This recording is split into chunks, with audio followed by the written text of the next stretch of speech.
Miss, my name is, thank you so much for having me. My name is Joseph Ikekwere. The short form, I like to go by Dr. Ike, usually, like people often butcher my name. So my other co-authors, Dr. Iger, also at the University of Illinois, is the chair of addictions services at the VA. Joshua Longcoy, who works at Rush University, was a statistician, and then Dr. Brady Hayward also helped with the discussion and conclusion part. My co-authors and I have no conflicts to disclose. By way of introduction, as you would imagine, the past decade saw a steady uptick in drug overdose deaths in the US. About 4,000 of the opioid-related overdose deaths in 2015 actually occurred in young people between the ages of 13 to 24. And in 2017, the CDC reported that young people made up about 8,000 of the new infection, 38,000 total new infection with HIV in the US. And as we all know, high-risk behaviors among young people, such as needle sharing for substance use, for heavy drug users, sex without condom, non-use of pre-exposure prophylaxis, typically, I think right now, there's some recommending it to at-risk population, and then also use of post-HIV exposure prophylaxis when under the influence of drugs, particularly opioids, or necessitate tracking of opioid use disorder among this population. So this, for what we did for the study, was a data from each COP we extracted. So mostly like a secondary data analysis. So we extracted data from 2008, 2017. We analyzed that. And this data specifically, they have different data, but we focus mostly on the national inpatient sample. We looked at the ages between 13 to 24, which is age of interest. Personally, for me as a child psychiatrist, I also addiction trained psychiatrist. So we looked at the HIV-related ICD code because that's how they were coded. So we looked at outcomes, diagnosis, the patterns, and also the predictors. And then we looked at the 10-year trend because it was data from for 10 years, 2008, 2017. Multivariable logistic regression was used to evaluate the adjusted effect of predictors on the likelihood of being diagnosed with opioid use disorder and also the trend analysis. So here's one of the first figure here. It just shows from 2008 to 2017. As you can see, it started from 0.19 rate, and then if you kind of look at 2017, it's like really high up there. Let me see if I can use my cursor. Yes, so 0.61. So it kind of shows increasing trend even among young people. The rate of opioid use disorder diagnosis at discharge among young people continues to increase. And then,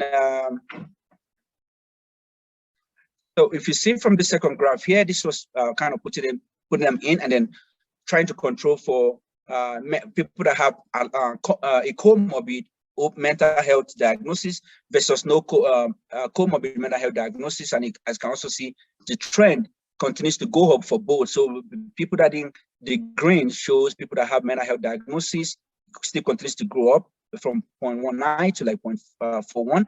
And then also for those that don't have, which is majority of the population also, 0.81.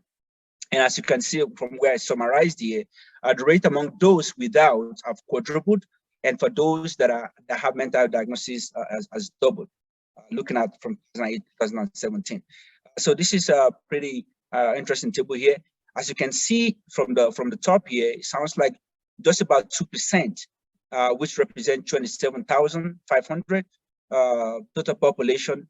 We're all included here, and everything on this side has HIV. So everyone here has HIV. So for those that were diagnosed with opioid use disorder, were just about 501, and then not having a diagnosis of opioid use disorder was this.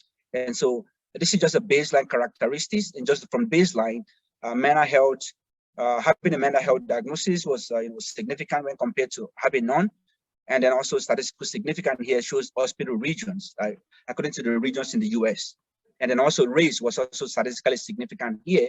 Among, interestingly here, you see number of white population opioid use disorder. Here was 34%, followed by blacks, 38%. And then whenever we did, sorry about my transitions, really interesting one. So the result here shows looking at focusing on the odds ratio after adjusting for sex, race, mental health diagnosis, mental health disorder diagnosis, having the diagnosis of HIV was associated with higher odds of opioid use disorder. And then it's statistically significant here at 0.05. And then among those with HIV, having a mental health disorder was associated with increased or even a higher odds, 2.26 from the analysis here. So it was just something I wanted to point out. I think for interestingly here, it shows that it kind of comes off here as odds ratio like less than 1 typically might show as protective, but it's not necessarily protective. It just shows that we're comparing this race, for instance, Black to white population, is statistically significant, meaning that the whites have a higher odds than Blacks. Is what it means. It doesn't mean that being a Black is protective or being an Hispanic is protective. And then what are statistically significant here, which are the ones that I put asterisks to indicate here.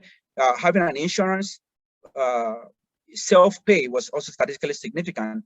Also hospital regions, as you can see from the baseline characteristics compared to whenever we do the stratification, the hospitals in the Midwest and South were also statistically significant when compared to hospitals in the Northeast region.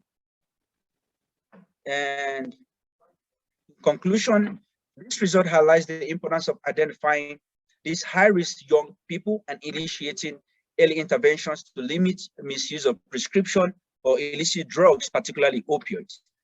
Here are my references, and also received some grant funding from SAMHSA and AAAP. Thank you. I welcome questions at this point, if I still got time.